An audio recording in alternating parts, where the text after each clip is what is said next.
Hello friends, இந்த வீடியோவில் நம்ம ஒரு சிம்பிளான ஃபோட்டோ மேனிப்புலேஷன் ஒர்க் எப்படி பண்ணுறதுங்கிறத பற்றி பார்க்கலாம். நான் ஆல்ரெடி ஒரு ஆப்பிள் இமேஜ் எடுத்து வச்சுருக்கேன்.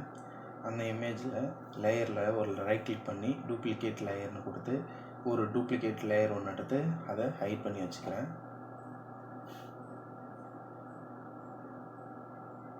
அடுத்து அந்த ஆப்பிளுக்கு மேலே இன்னொரு லேயர் போட்டு சர்க்கிள் டூல் எடுத்து ஒரு சர்க்கிள் போட்டுக்கிறேன். அடுத்து எடிட்க்கு போயிட்டு ஃபில் அப்படிங்கிற ஆப்ஷனுக்கு போயிட்டு பேக்ரவுண்ட் கலர் அப்படின்னு கொடுத்து ஓகே கொடுத்துட்றேன். இப்போது ரைட் கிளிக் பண்ணி டீசெலக்ட் கொடுத்துட்டு அந்த லேயரை நம்ம ஆப்பிள் சைஸ்க்கு ஏற்ற மாதிரி கொண்டு வந்து வச்சுக்கிறேன். இந்த ஆப்பிள் வந்து நமக்கு கட் பண்ண மாதிரி இருக்கணும். அதனால் அந்த ஆப்பிளுக்கு மேலே வச்சு கண்ட்ரோல் T கொடுத்து அதை ஷிங்க் பண்ணி கொஞ்சம் கட் பண்ண பீஸ் மாதிரி வச்சுக்கிறேன். பார்த்தீங்கன்னா தெரியும். கொஞ்சம் அதுக்கேற்ற மாதிரி எப்படி வச்சுக்கலாம். ஓகே, நெக்ஸ்ட்டு இப்போ அந்த பீஸ் இருக்கு இல்லையா, அதை செலக்ட் பிக்சல்ஸ்ன்னு கொடுத்து செலக்ட் பண்ணிக்கோங்க. அடுத்து மர்கியூ டூல் எடுத்து ஷிஃப்ட்டை பிடிச்சி அந்த செலெக்ஷன் சென்டர், அதாவது அந்த லேயரில் சென்டர் வரைக்கும் நம்ம செலக்ட் பண்ணிக்கணும். அந்த ஆப்பில் செலக்ட் பண்ணி கண்ட்ரோல் J போட்டு அதை ஒரு லேயர் ஆக்கிக்கோங்க. ஓகே, இப்போ நம்ம செலக்ட் பண்ண ஏரியா நமக்கு ஒரு லேயராக கிடச்சிருச்சு. பார்த்தீங்கன்னா தெரியும். ஸோ இந்த லேயரில் இப்போது ரைட் கிளிக் பண்ணி செலக்ட் பிக்சல்ஸ்ன்னு கொடுத்துட்டு கீழே இருக்கிற அந்த முழுசாக இருக்கிற ஆப்பிள் இருக்கு இல்லையா, அதை கிளிக் பண்ணி டெலிட் கொடுத்துட்றேன். டெலிட் கொடுத்த உடனே என்ன ஆகுதுன்னு பார்த்தீங்கன்னா, இதுவும் நமக்கு ஒரு தனி பீஸாக வந்துருச்சு.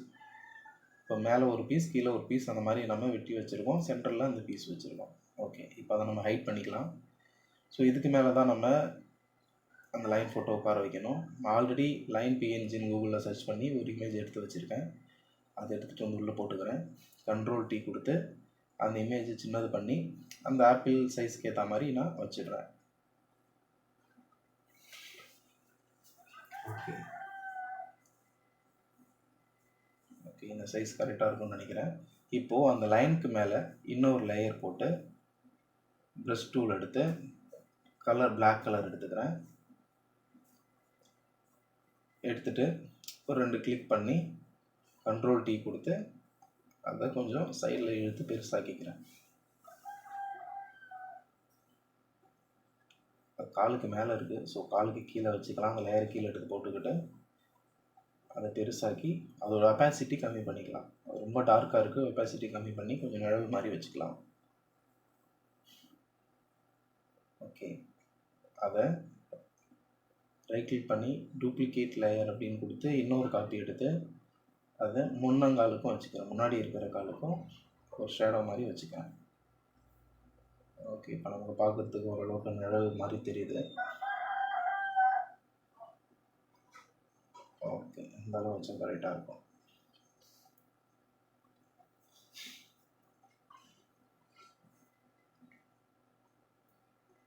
அவ்வளோதான் ஃப்ரெண்ட்ஸ், இது பக்காவாக நம்ம செட் பண்ணிட்டோம். இப்போது நம்ம ஹைட் பண்ணி வச்ச அந்த லேயரை டாப்புக்கு கொண்டு போயிடலாம். டாப்புக்கு கொண்டு போயிட்டு அதை விசிபிள் கொடுத்து ரைட் கிளிக் பண்ணி டூப்ளிகேட் லேயர் அப்படின்னு கொடுத்து இன்னொரு லேயர் எடுத்துக்கிறேன். அந்த லேயரை ஹைட் பண்ணி வச்சுக்கிறேன். இப்போது அந்த ஹைட் பண்ணாமல் இருக்கிற லேயரை செலக்ட் பண்ணி இமேஜில் போயிட்டு அட்ஜஸ்ட்மெண்ட் டீசாச்சுரேஷன் அப்படின்னு கொடுக்குறேன். ஓகே, இப்போ இது என்ன நடக்குதுன்னா அந்த இமேஜ் பிளாக் அண்ட் ஒயிட்டாக மாறிடுச்சு. இப்போது பிளெண்டிங் மோடில் போயிட்டு ஸ்க்ரீன் அப்படின்னு கொடுத்து பிளெண்டிங் மோடில் போயிட்டு ஸ்க்ரீன் அப்படின்னு கொடுக்குறேன். அடுத்து இமேஜில் போயிட்டு லெவல் அட்ஜஸ்ட்மெண்ட், இப்போ இந்த மாதிரி கொஞ்சம் இமேஜில் போயிட்டு லெவல் அட்ஜஸ்ட்மெண்ட்டில் இந்த மாதிரி கொஞ்சம் அட்ஜஸ்ட் பண்ணிக்கோங்க. இப்படி பண்ணுறதால நமக்கு நல்லா இன்னும் கிளாஸி எஃபெக்ட் கிடைக்கும். இப்போது நம்ம ஹைட் பண்ணி வச்ச லேயர் இருக்கு இல்லையா, அதை விசிபிள் பண்ணி எரேசர் டூல் எடுத்து அந்த ரெட் எல்லாத்தையுமே நம்ம அழிச்சிடலாம். அந்த ஆப்பிள் அந்த க்ரீனு, அந்த காம்பு க்ரீனு, அந்த இலையை மட்டும் விட்டுட்டு கீழே இருக்கிற அந்த ரெட் ஏரியா எல்லாத்தையுமே நம்ம எரேஸ் பண்ணி எடுத்துடலாம்.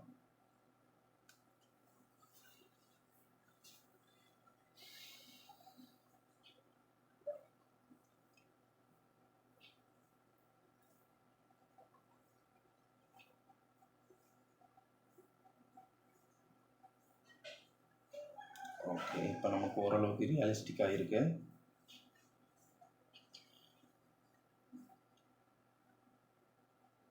இப்போது இன்னமும் நமக்கு இன்னும் கொஞ்சம் க்ளோ வேணும். அதுக்காக கீழே இருக்கிற லேயரை செலக்ட் பிக்சல்ஸ்ன்னு கொடுத்துட்டு அதுக்கு மேலே ஒரு நியூ லேயர் போட்டுட்டு ப்ரஷ் டூல் எடுத்து கொஞ்சம் ஒப்பாசிட்டி நல்லா கம்மி பண்ணிக்கிட்டு ஒயிட் கலர் எடுத்துக்கிட்டு கொஞ்சம் லைட்டாக அந்த எட்ஜில் லைட்டாக ஒயிட்டு லைட்டாக கொடுக்குறேன். ஓகே, இப்போது இதுக்கு பேக்ரவுண்டுக்கு ஆல்ரெடி நான் ஒரு பேக்ரவுண்ட் எடுத்து வச்சுருக்கேன். ஃப்ளோர் பேக்ரவுண்ட் அப்படின்னு கூகுளில் சர்ச் பண்ணி எடுத்தேன். அதை எடுத்து உள்ளே போட்டுக்கலாம். கொஞ்சம் கண்ட்ரோல் டீ கொடுத்து நம்ம ஆப்பிளுக்கு ஏற்ற மாதிரி அதை சைஸ் கொஞ்சம் அட்ஜஸ்ட் பண்ணி பெருசு பண்ணிக்கலாம். இன்னும் கூட கொஞ்சம் பெருசு பண்ணணும். கொஞ்சம் நல்லா செட் பண்ணி வச்சுக்கலாம்.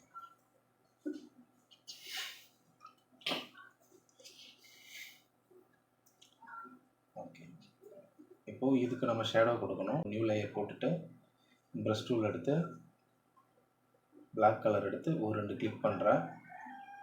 கண்ட்ரோல் டீ கொடுத்து அது கொஞ்சம் நல்லா இழுத்து விட்டுறேன். ஓகே, இது கொஞ்சம் நல்லா இருக்குங்க.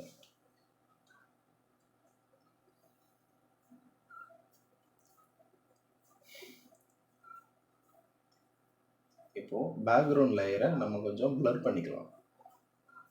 அதுக்கு ஃபில்டரில் போயிட்டு ப்ளர் காசியன் ப்ளர் அப்படிங்கிற ஆப்ஷனை கொடுத்துருங்க. கொடுத்து கொஞ்சம் ப்ளர் கொடுத்துக்கோங்க.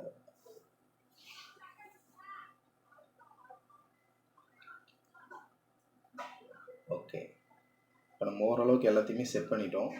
நெக்ஸ்ட்டு லேயரில் போயிட்டு ஃப்ளாட்டன் இமேஜ்னு கொடுத்து எல்லா லேயரையும் நம்ம ஒன்றா சேர்த்துக்கலாம். அடுத்து ஃபில்டரில் போயிட்டு கேமரா ரா அப்படிங்கிற ஆப்ஷனுக்கு போங்க.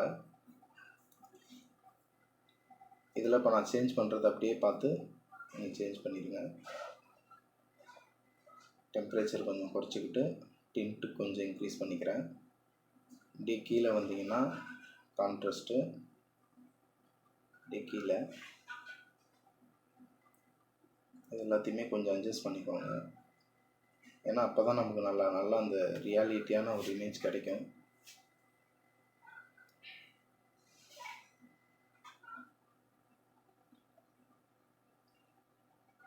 அவ்வளோதான் ஃப்ரெண்ட்ஸ், மறக்காமல் நம்ம சேனலை சப்ஸ்கிரைப் பண்ணிவிடுங்க. தேங்க்யூ.